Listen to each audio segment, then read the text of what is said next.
तो मुझे लगता है भारतीय जनता पार्टी सबसे पहले तो मध्य प्रदेश में क्लीन स्वीप करती मुझे नहीं दिख रही है। मतलब 75 दिन का टाइम अब तक कभी नहीं रहा, तो 2 से 3 सीटें कांग्रेस ले सकती है, ऐसी संभावना है। मुरैना, ग्वालियर, राजगढ़, रतलाम, ये ऐसी सीटें हैं जहां पर भाजपा और कांग्रेस के बीच में एक अच्छा चुनाव हुआ है, अच्छी लड़ाई हुई है। अब 27 सीटों में से ये 6-7 सीटें जो है तो हम कड़े मुकाबले की सीट मान सकते हैं और ये मान सकते हैं कि इन पर कुछ भी रिजल्ट आ सकता है, क्योंकि यदि हम तो मान के चलिए कि बीजेपी जो दावा कर रही है 29 की 29 वाली, तो वो स्थिति हो सकती है। पर तो छिंदवाड़ा में बीजेपी के लिए बहुत मुश्किल स्थिति दिखाई दे रही है। जीत जाए तो आश्चर्य होगा, एक मिरेकल की स्थिति होगी। तो एक सिंपैथी गेन वहाँ पर जो है कमलनाथ की तरफ होता हुआ दिखाई दे रहा है। और 40-44 साल का जो कमलनाथ का वहाँ पर जो साथ है, वो जनता वहाँ की उनको जुड़ाव महसूस करती है। पब्लिक जो चाहती है वो नतीजा नहीं आता है। मध्य प्रदेश और राजस्थान, छत्तीसगढ़ के विधानसभा चुनाव में लोग किसी और मूड में थे, लेकिन रिजल्ट कुछ और आया। केंद्रीय चुनाव आयोग, जिसे मैं केंचुआ कहता हूँ, वो जरा सा भी रेंगा तो तस्वीर कुछ और होगी। फिर भी मुझे लगता है कम से कम 8 सीटों पर बड़ी तगड़ी टक्कर रही है। ईमानदारी से चुनाव हुए तो 7-8 सीटें। नमस्कार, मैं हूं भुवनेश सेंगर। देखना शुरू कर चुके हैं आप दिल लपेटा। लोकतंत्र का सबसे बड़ा पर्व लोकसभा चुनाव 2024। नतीजे तो 4 जून को आएंगे, लेकिन जो एग्जिट पोल है, जो चुनाव आयोग की मियाद आखिरी वोटिंग 1 जून को हो चुकी है और इसके बाद तमाम चैनल्स अपने अपने एग्जिट पोल जारी कर रहे हैं। हमने मध्य प्रदेश के लिहाज से, मध्य प्रदेश के परिप्रेक्ष्य से बात करते हैं। बाकी तमाम जगहों पर आप प्लेटफॉर्म पर आप देख रहे होंगे कि एग्जिट पोल क्या कह रहे हैं, देश में किसकी सरकार बनने वाली है। लेकिन मैं विशुद्ध तौर पर, चूंकि दिल लपेटा एमपी की बात करता है, तो एमपी की 29 सीटों के परिप्रेक्ष्य में एग्जिट पोल क्या कहता है। जी हाँ, हमने टटोलने की कोशिश की उन लोगों के जरिए जो कि जनता की नब्ज को समझते हैं, यानी खांटी पत्रकार। उनका क्या मानना है, क्या अब की बार फिर बीजेपी का 29-0 का जो मिशन है मध्य प्रदेश में लॉन्च करने का, वो कामयाब रहेगा। दावा कर रहे हैं जो बीजेपी के नेता हैं कि इस बार एमपी में 29-0 की बात आएगी। तो 29-0 में क्या इकलौती बची सीट छिंदवाड़ा भी कांग्रेस हार जाएगी, या बीजेपी उस पर भी कब्जा कर लेगी, या फिर कांग्रेस जिस तरीके से दम भर रही है कि इस बार ऐसा नहीं होगा और बीजेपी को झटका लगेगा। खास तौर पर एमपी की 29 सीटों का वर्डिक्ट इस बात को भी तय करेगा कि मध्य प्रदेश में जो नेतृत्व परिवर्तन हुआ है, शिवराज सिंह चौहान को हटाना, मोहन यादव को बनाना, क्या नतीजे इससे भी प्रभावित होंगे, या फिर मोदी की गारंटी और एमपी के मन में मोदी और मोदी के मन में एमपी, जब ये नारा विधानसभा चुनाव 2024 में कमाल दिखा सकता है, तो खुद अपने ही चुनाव में, यानी कि लोकसभा चुनाव में, उस चुनाव में जिसमें जनता प्रधानमंत्री को चुनती है, उसमें क्या ये कमाल बता पाएगा। तो आइए, बतौर पत्रकार मैंने भी दौरा किया, मेरा भी एक आंकड़ा है, लेकिन ये मैं सबसे आखिरी में रखूंगा। मेरा ये मानना था, लेकिन उससे पहले एक बात बता दूं कि मध्य प्रदेश में ऐसा नहीं था कि कांग्रेस पूरी तरह से बाहर थी, बल्कि ये था कि 4 से 5 सीटों पर कांग्रेस ने बेहद तगड़ा चुनाव लड़ा है। वही 4 से 5 सीटें हो सकती है आंकड़ों में कुछ परिवर्तित कर दे। वर्तमान में 28 सीटें बीजेपी के पास, इकलौती छिंदवाड़ा की अगर हम बात करते हैं। लेकिन इस बार बात इकलौती छिंदवाड़ा की नहीं, बल्कि बात हो रही है चाहे सीधी की हो, सतना की हो, झाबुआ रतलाम सीट की हो, राजगढ़ की हो, या फिर मंडला की हो, इन सीटों की हो जहां कुछ नतीजे अलग हो सकते हैं। बहरहाल आखिरी में हम बात करेंगे पोल्स ऑफ पोल की, यानी कि, लेकिन अभी आप जानिए तमाम दिग्गज पत्रकारों के जरिए कि एमपी में 29 में से बीजेपी को कितनी सीटें मिल सकती हैं, कांग्रेस को कितनी सीटों पर उम्मीद जाग सकती है, और ऐसा है तो क्यों है। हमारे साथ वरिष्ठ पत्रकार धर्मेंद्र पेगवार जी हैं। सर, क्या अनुमान लग रहा है मध्य प्रदेश में कितनी सीटें किसको मिलती नजर आ रही हैं? सर देखिए, मध्य प्रदेश में बहुत अच्छा चुनाव हुआ है, बहुत रोमांचक चुनाव हुआ है। हालांकि कांग्रेस, पहली बार ऐसा हुआ कि कांग्रेस 2 सीटों पर चुनाव नहीं लड़ पाई है। कांग्रेस के उम्मीदवार सिर्फ 27 सीटों पर थे, भारतीय जनता पार्टी 29 सीटों पर थी। भारतीय जनता पार्टी शुरू से, पहले दिन से ये बात कर रही है। हालांकि भारतीय जनता पार्टी ने 2019 में और 2014 में भी इस तरह का दावा किया था कि वो क्लीन स्वीप करेंगे। तो मुझे लगता है कि कहीं ना कहीं अति आत्मविश्वास में भारतीय जनता पार्टी से कुछ सीटों पर प्रत्याशी चयन को लेकर गड़बड़ हुई है, और हो सकता है इतना बड़ा राजनीतिक दल है तो कहीं ना कहीं गलतियां हो जाती हैं। तो मुझे लगता है भारतीय जनता पार्टी सबसे पहले तो मध्य प्रदेश में क्लीन स्वीप करती मुझे नहीं दिख रही है। कुछ एक सीटें हैं जहाँ बहुत अच्छा मुकाबला हुआ है, बहुत निकटतम मामला जाएगा, जिसमें कि छिंदवाड़ा सीट है, मुरैना है, सतना है। इन तीनों सीटों पर बहुत पसोपेश की स्थिति है और यहाँ कहीं ना कहीं कांग्रेस मुझे थोड़ी सी बढ़त लेती हुई दिख रही है। हालांकि विधानसभा जब चुनाव हुए थे 2023 के, तब भी इस तरह के आकलन थे और कुछ भाजपा को जिस तरह की उम्मीद नहीं थी उससे अपेक्षाकृत कहीं ज़्यादा मतों से भारतीय जनता पार्टी यहाँ पर जीती थी। तो मुझे लगता है कहीं ऐसा भी हो सकता है कि हम लोग जो आकलन लगा रहे हों, क्योंकि एक पत्रकार के तौर पर हम मुश्किल से एक सीट पर 20, 25, 50 लोगों से बात कर पाते हैं, लेकिन कहीं दूर दराज के क्षेत्रों में मोदी जी का प्रभाव है, राम मंदिर का मुद्दा है। यदि ये सब कुछ हावी हुआ तो फिर नतीजे 29 के 29 भी आ सकते हैं। लेकिन यहाँ प्रत्याशियों को लेकर बहुत विरोध रहा है, उन सीटों पर हार जीत का अंतर काफ़ी कम हो सकता है। तो ऐसी सीटें मुरैना है, सतना है और छिंदवाड़ा है। एक सीधी सीट है, वहाँ भी बहुत पिछले साल से 3.5 लाख वोट कम डले हैं, लेकिन मुझे लगता है कि वहाँ भाजपा कम अंतर से लेकिन चुनाव जीत जाएगी। फिर ग्वालियर एक सीट है, जब बहुत ग्वालियर से अटल बिहारी वाजपेयी और राजमाता सिंधिया भी चुनाव लड़ते रहे, वहाँ बहुत अच्छा मुकाबला हुआ। वहाँ भी भारतीय जनता पार्टी के प्रत्याशी को लेकर जनता से ज़्यादा आक्रोश भारतीय जनता पार्टी के नेताओं में था, क्योंकि वो अभी भरत कुशवाहा अभी पिछला चुनाव विधानसभा का चुनाव हार गए थे। वहाँ से ऑलरेडी कुशवाहा जाति के एक मंत्री मध्य प्रदेश सरकार में है, तो वहाँ भी ऐसा लग रहा है कि बहुत नज़दीकी मुकाबला है। और 4 तारीख को हम जब देखेंगे तो हार जीत का अंतर ग्वालियर में भी काफ़ी कम होगा। तो मतलब 4 से 5 सीटें कांग्रेस को मिलती नजर आ रही हैं, बाकी सीटें अब देखिए, ये जो बहुत नज़दीकी मुकाबला ये हार जीत में कैसे बदलेगा ये तो अभी वक्त बताएगा। लेकिन हाँ, ये जो 3 सीटें मैंने बताई, सतना, मुरैना और छिंदवाड़ा, यहाँ कुछ भी हो सकता है। सर राजगढ़ की सीट का क्या लग रहा है सर आपको? देखिए, राजगढ़ की सीट पर बहुत बड़े नेता हैं दिग्विजय सिंह जी, और वो 10 साल मुख्यमंत्री रहे तो उन्होंने राजगढ़ लोकसभा के लिए बहुत ज़्यादा काम किए। लेकिन 2003 तक वो मुख्यमंत्री थे। इसके बाद क्या होगा, पीढ़ी परिवर्तन हो गया। हर 5 साल में एक नई पीढ़ी आ जाती है। 13 साल का बच्चा 5 साल बाद 18 साल का हो जाता है। दिग्विजय सिंह जी जिस तरह के बयान देते रहे, जिस तरह से भाजपा संघ परिवार को लेकर बहुत आक्रामक रहे हैं, उसको लेकर उनके खिलाफ भाजपा तो ठीक है, लेकिन संघ परिवार ने काफ़ी मेहनत की है। फिर वहाँ पर पोलिंग परसेंटेज बहुत अधिक हुआ है, मतदान का प्रतिशत अधिक है। तीसरी बात, वहाँ जो है जिससे कांग्रेस आसान्वित लग रही है, दिग्विजय सिंह जी कॉन्फिडेंस में है। एक तो दिग्विजय सिंह जी ने मेहनत बहुत की है, उनका प्लस पॉइंट ये है कि वो बहुत आज भी उम्र के इस दौर में और कई अरसा बीतने के बाद भी लोगों को, गांव में सरपंच को, मंडी अध्यक्ष को या पुराने लोगों को नाम से पुकारते हैं। दूसरा, उन्होंने भाजपा के लोगों की भी मुख्यमंत्री रहते काफ़ी मदद की है। और भाजपा के जो प्रत्याशी हैं रोडमल नागर जी, उनकी निष्क्रियता को लेकर वहाँ पर तमाम सवाल उठते रहे हैं और भाजपा का एक बड़ा तबका उनका विरोध करता रहा है। लेकिन फिर मैं बोल रहा हूँ कि राम जी की लहर और मोदी जी की लहर वहाँ कितनी प्रभावी होगी, यह व्यक्तिगत वहाँ पर भाजपा ने यही कोशिश की है कि प्रत्याशी को पीछे रखा जाए और बाकी राष्ट्रीय मुद्दों को आगे रखा जाए। अब वो कांग्रेस की कोशिश थी कि कांग्रेस कैंडिडेट पर चुनाव लाए। अब ये देखना है कि जनता ने किस आधार पर वोटिंग की। वहाँ पर जनता ने 5% अधिक मतदान किया है, पिछली बार से ज़्यादा वोट डले हैं। एक मामला ये हो सकता है कि लोगों ने राम जन्मभूमि 370 सबको लेकर मतदान किया हो, इसलिए उस साहब में दिग्विजय सिंह की खिलाफत हो, इसलिए लोग दिग्विजय सिंह जी के बयानों को लेकर आक्रोशित रहते हैं। दूसरी बात ये है कि दिग्विजय सिंह जी ने एक बड़ी मार्मिक अपील की थी कि मेरा ये आखिरी चुनाव है। मैं इस क्षेत्र से भावुक हो गए थे। वो 91 के बाद पहला लोकसभा चुनाव, मतलब कितने साल हो गए हैं, लगभग 34 साल बाद वहाँ पे चुनाव लड़ रहे हैं। तो उनकी अपील का कितना असर होता है।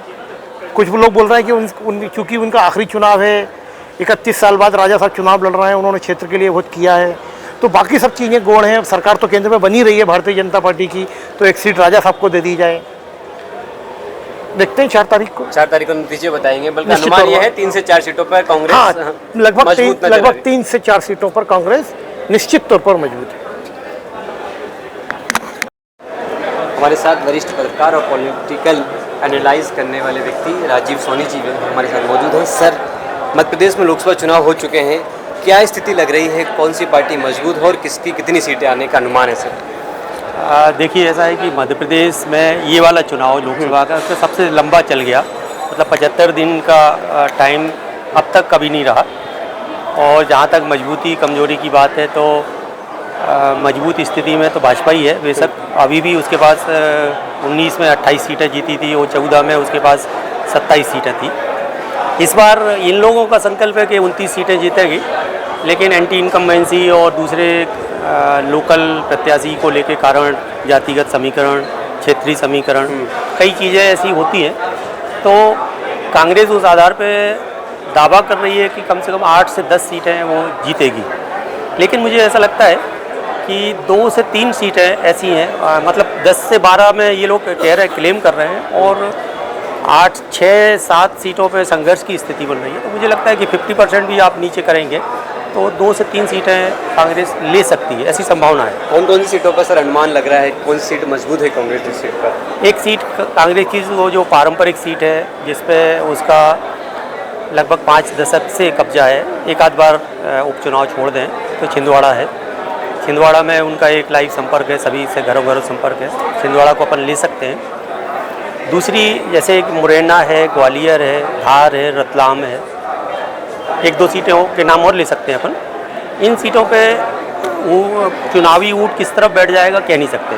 तो अगर मान लीजिए 5 सीटों में अगर आप 30% भी मान लें तो 2 सीट 3 सीट निकल सकती है। 2 से 3 सीटों का अनुमान है सर। सर जैसे राजगढ़ की चर्चा चल रही है, दिग्विजय सिंह लास्ट चुनाव लड़ रहे हैं, तो क्या लग रहा है सर उस सीट पर सर? राजगढ़ में उन्होंने चुनाव बहुत अच्छा लड़ा और बीजेपी ने भी अच्छा चुनाव लड़ा और संघ के उससे बैकिंग से।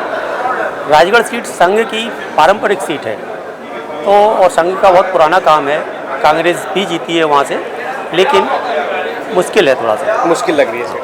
लोकसभा चुनाव के परिणाम हालांकि 4 तारीख को आएंगे, लेकिन जैसे मध्य प्रदेश की हम बात करें तो 6 से 7 सीटें ऐसी हैं जिनको एक अच्छी टक्कर में माना जा सकता है। तो चाहे वो छिंदवाड़ा की सीट हो, चाहे वो मंडला की सीट है, मुरैना, ग्वालियर, राजगढ़, रतलाम, ये ऐसी सीटें हैं जहाँ पर भाजपा और कांग्रेस के बीच में एक अच्छा चुनाव हुआ है, अच्छी लड़ाई हुई है। अब चुनाव में जीत हार कई बार लोकसभा में ऐसा भी होता है कि लोकसभा में बड़े मार्जिन से होता है, तो कहीं आकर जैसे कहेंगे 20,000, 25,000, 50,000 इन वोटों पे आकर कहीं ना कहीं गाड़ी रुक भी जाती है। लेकिन इस पूरे इलेक्शन में देखा जाए तो 29 में से 27 सीटों पर कांग्रेस ने चुनाव लड़ा है। 27 सीटों में से ये 6-7 सीटें जो हैं उनको हम कड़े मुकाबले की सीट मान सकते हैं और ये मान सकते हैं कि इन पर कुछ भी रिजल्ट आ सकता है। क्योंकि यदि हम 2009 के चुनाव की बात करें तो 2009 में मध्य प्रदेश में कांग्रेस ने 12 सीटें जीती थी। उसके बाद 2014 का चुनाव हुआ, 2 सीटें जीती। 2019 का चुनाव हुआ, 1 सीट जीती। तो देखा जाए तो कांग्रेस का पिछले दिनों परफॉर्मेंस बहुत अच्छा नहीं रहा है, लेकिन यदि कोई बहुत बड़ी लहर नहीं हुई तो कांग्रेस मध्य प्रदेश में इस बार कुछ सीटें जीत सकती है। 4 से 5 सीटों की जीतने की उम्मीद है सर। ये माना जाए कि इन सीटों पर अच्छा मुकाबला है, कड़ी लड़ाई है, चुनाव परिणाम कुछ भी आ सकते हैं। सर क्या लग रहा है जिस हिसाब से लोकसभा चुनाव में मोदी का फैक्टर सबसे ज़्यादा रहा, राम मंदिर का, तो कोई प्रभाव पड़ेगा एमपी चुनाव में इसको लेकर सर? देखिए, राम मंदिर जो था एक लोगों के मन की दबी भावना थी, लेकिन चूंकि मंदिर बन गया है तो अब मंदिर वैसा मुद्दा नहीं है जैसा पहले मंदिर मुद्दा हुआ करता था। मध्य प्रदेश के मन में मोदी से मध्य प्रदेश में चुनाव लड़ा गया था, लेकिन इस बार वाकई में मोदी फैक्टर था, वैसा गंभीर नहीं था। लेकिन इस बार का चुनाव जो मध्य प्रदेश में जो 4 चरण के चुनाव हुए हैं, ये चुनाव मंगलसूत्र से विरासत टैक्स के बीच में लड़े गए। ये मुद्दे कितने प्रभावी होते हैं, हमने विधानसभा चुनाव में देखा कि लाडली बहना फैक्टर यहाँ पे प्रभावी हुआ था, महिला वाला, उसका असर बीजेपी को फ़ायदा हुआ। यदि मंगलसूत्र मुद्दा नीचे तक असर करता है तो मान के चलिए कि बीजेपी जो दावा कर रही है 29 की 29 वाली, तो वो स्थिति हो सकती है। और यदि जरा सा भी इस मुद्दे को समझ ग्रामीण क्षेत्र तक नहीं पहुँची है तो जो नितिन जी कह रहे हैं, मैं लगभग उसके आसपास सहमत हूँ कि 6-7 सीटों में मुकाबला खड़ा है। लेकिन मेरा जो मानना है, एक तो छिंदवाड़ा में बीजेपी के लिए बहुत मुश्किल स्थिति दिखाई दे रही है, जीत जाए तो आश्चर्य होगा, वो एक मिरेकल की स्थिति होगी। ग्वालियर और मुरैना में से एक सीट जो है कांग्रेस ले जा सकती है, वहाँ पर चुनाव बहुत अच्छे से लड़ा गया है कांग्रेस के द्वारा, वो स्थितियाँ हैं। मंडला है, बालाघाट है, हम यदि इसको रतलाम सीट को देख लेते हैं, धार रतलाम, तो यहाँ पे भी मुकाबले कड़े हैं। एक राजगढ़ में दिग्विजय सिंह ने बहुत अच्छा चुनाव लड़ा है, हालांकि बीजेपी वहाँ पे मजबूत दिखाई दे रही है, लेकिन जनता के मन में क्या है ये तो 4 तारीख को ही खुलकर सामने आएगा। तो अभी जो मोटा मोटा यदि अनुमान देखते हैं तो इस चुनाव में चूंकि वैसी कोई एक लहर नहीं थी, एक वेव नहीं थी चुनाव में, जैसे कि 2019 में थी। 2014 का चुनाव को हम देखते हैं तो भ्रष्टाचार की मैदान पर नरेंद्र मोदी की जो ईमानदारी की छवि है उस पर लड़ा गया, तो एक वेव थी। 2019 के चुनाव में देश में एक लहर इस बात की थी, राष्ट्रवाद की लहर थी, एयर स्ट्राइक, सर्जिकल स्ट्राइक वाली। इस बार ऐसा कोई एक ऐसा मुद्दा नहीं था, ऐसी वेव नहीं थी जो लोगों को एक तरफा निकाले। तो इस बार थोड़ा सा मुकाबला थोड़ा सा मध्य प्रदेश के लिहाज से टाइट दिखाई दे रहा है। लेकिन ये कहें कि बीजेपी यदि 29 नहीं आती है तो कांग्रेस 27 से 28 सीटों के बीच में बीजेपी आ सकती है। कांग्रेस 2-3 सीटें पे जा सकती है। 3 सीटें कांग्रेस के आने का अनुमान है सर। हाँ, आ सकती है यदि जनता का मूड हुआ। सर, राजगढ़ वाली सीट पर चर्चा कर रहे हैं कि दिग्विजय सिंह का लास्ट चुनाव है, तो क्या लग रहा है जनता उन पर भावुक होकर चुनाव में उनको वोट दिया होगा इस बार? क्या देखिए, दिग्विजय सिंह ने मेहनत बहुत की है, दिग्विजय सिंह ने इसके पहले का है, लेकिन दिग्विजय सिंह के साथ जो एक लेबल चस्पा है मिस्टर बंटा ढार वाला, वो लेबल बहुत प्रभावी होता है। और राजगढ़ वैसे भी जो है शंका गढ़ रहा है, बीजेपी वहाँ पे मजबूत स्थिति में, बीजेपी का कैंडिडेट को लेकर वहाँ पे नाराज़गी लोगों की है। लेकिन बीजेपी को संगठन के लिहाज से देखें तो वहाँ पर जो है मुकाबला बीजेपी का अपर हैंड दिखाई देता है। सर, छिंदवाड़ा में जिस तरह नेता बीजेपी ज्वाइन करे, वरिष्ठ नेताओं ने, दीपक सक्सेना जैसे सभी ने नेताओं ने बीजेपी ज्वाइन की, तो क्या नुकसान हो जाएगा कांग्रेस को इन चीज़ों से? देखिए, कमलनाथ ने इस मुद्दे को भावनात्मक आधार पर लड़ा है। उन्होंने अपने नाम पर वोट मांगा है बेटे के साथ, और पूरी बीजेपी ने जिस तरीके से वहाँ तोड़ फोड़ मचाई है, तो एक सिंपैथी गेन वहाँ पर जो है कमलनाथ की तरफ होता हुआ दिखाई दे रहा है। और 40-44 साल का जो कमलनाथ का वहाँ पर जो साथ है, वो जनता वहाँ की उनको जुड़ाव महसूस करती है। इस पूरे चुनाव में एक चीज़ और जो देखने आई है, यदि हम छिंदवाड़ा को नापने जाएं तो वोटिंग के 2 दिन पहले जब अमित शाह का रोड शो हुआ था, तो उस रोड शो में दीपक सक्सेना के नाम पर वोट मांगे गए थे, प्रधानमंत्री के नाम पर वोट नहीं मांगे गए थे। तो ये बीजेपी भी मान के चल रही है कि छिंदवाड़ा उनके लिए काफ़ी टाइट स्थिति में, यदि बीजेपी जीत जाती है तो ये वाकई में एक आश्चर्यजनक नतीजा होगा, जिसको कि पूरे देश में चर्चा होगी, विश्लेषण का विषय हो सकता है। देखिए, कोई भी अनुमान लगाना बड़ा कठिन काम है, जो साइकोलॉजिस्ट करते हैं वो भी नहीं, लेकिन जो मूड है देश का, वो जो है वो बदलाव का मूड है। लोगों में नाराज़गी है, लोग ये समझ रहे हैं, क्योंकि जिस तरह की भाषा, जिस तरह के तौर तरीके पिछले 2.5 महीने में देश ने देखे, और जो ज़मीनी हकीकत है, उसमें देश बदलाव चाहता है। लेकिन जहाँ तक सीटों की बात है, मैं इसको पूरी जिम्मेदारी से कहता हूँ कि पब्लिक जो चाहती है वो नतीजा नहीं आता है। मध्य प्रदेश और राजस्थान, छत्तीसगढ़ के विधानसभा चुनाव में लोग किसी और मूड में थे, लेकिन रिजल्ट कुछ और आया। तो अब जो है ये कह पाना बड़ा कठिन है, क्योंकि अगर सत्ता में बैठे लोगों ने ये तय कर लिया है कि उन्हें जीतना है, तो ईवीएम उनके लिए बहुत बड़ा साधन है और वो कुछ भी कर सकते हैं। अन्यथा ऐसा नहीं होता कि एक नंबर दे के कोट करके ये कहें। विधानसभा चुनाव में देश के गृह मंत्री ने मध्य प्रदेश के लिए कहा था कि 163 सीटें आई, वही आई, ऐसा कैसे होगा? और आज 400 पार का नारा दिया है। अगर ईमानदारी से चुनाव हुआ और केंद्रीय चुनाव आयोग, जिसे मैं केंचुआ कहता हूँ, वो जरा सा भी रेंगा तो तस्वीर कुछ और होगी। अन्यथा जो दावे किए जा रहे हैं, जो पूरा देश का मीडिया दिखा रहा है, जो सब कर रहे हैं, जो मोदी मीडिया दिखा रहा है, वही होगा कि वो 400 के पार भी जा सकते हैं, और अगर वो चाहें तो 543 भी जीत सकते हैं। सिस्टम उनके पास है।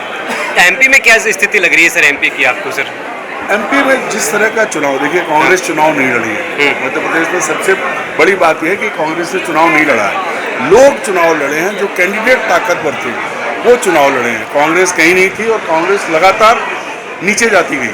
फिर भी मुझे लगता है कम से कम 8 सीटों पर बड़ी तगड़ी टक्कर रही है। ईमानदारी से चुनाव हुए तो 7-8 सीटें कांग्रेस को मिलती नजर आएंगी। तो आपने सभी का सुना, सबका अपना आंकड़ा सुना। मोटे मोटे तौर पर देखा जाए तो जो एक फाइनल फिगर निकल कर आता है, वो फाइनल फिगर है 29। मध्य प्रदेश में लोकसभा की 29 सीटों में से भारतीय जनता पार्टी 28 सीट ±4, यानी कि भारतीय जनता पार्टी 25 से लेकर 28 सीटें हासिल कर सकती है। वहीं कांग्रेस की अगर हम बात करते हैं तो कांग्रेस जो है वो +1 से लेकर 4, यानी 4 सीट मैक्सिमम अपने सर्वोच्च प्रदर्शन पर, और मिनिमम पर 1 पर जा सकती है। ये फिगर आ सकता है। कुल मिलाकर देखा जाए तो ये भी संभव है कि पिछला रिकॉर्ड दोहराया जाए।